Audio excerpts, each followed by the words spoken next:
La crisi è come l'Ebola, un virus estremamente aggressivo che scatena febbre emorragica.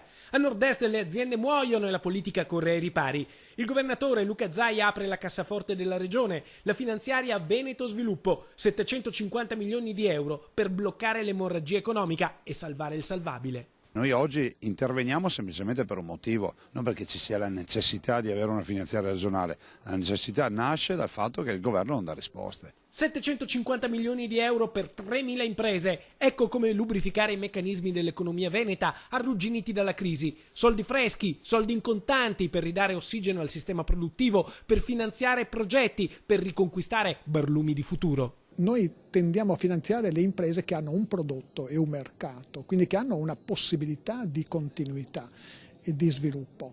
Però dobbiamo tenere conto che siamo in un periodo in cui per problemi di liquidità immediata le aziende spesso devono ridimensionarsi o addirittura chiudere. Ecco, noi tendiamo ad evitare questo problema. Il progetto Più Credito è stato presentato oggi al Vega di Marghera, dove ha sede Veneto Sviluppo, la cassaforte della regione, che secondo il Vangelo federalista di Luca Zaia deve lavorare per la terra del leone alato. Ecco perché gli interventi anticrisi partoriti da Palazzo Chigi qui a nord-est hanno poco appeal. Il decreto fare per fare fa, sì, fa ridere Zaia. Ma stiamo scherzando? C'è creare 200.000 posti di lavoro tutti al sud. E queste sono le risposte che si dà al Veneto, locomotiva d'Italia. Secondo me quel decreto a noi non serve a nulla.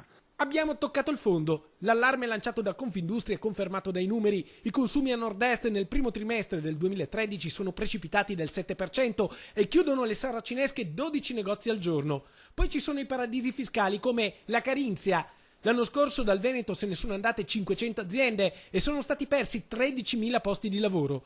Adesso la febbre della crisi è alta, l'economia scotta. I 750 milioni di Veneto Sviluppo sono un buon antibiotico, ma come per tutte le malattie gravi non è detto che funzioni. Se questa crisi dovesse perpetrarsi, durare ancora probabilmente per più di 2 o 3 anni, questi interventi non sarebbero sufficienti.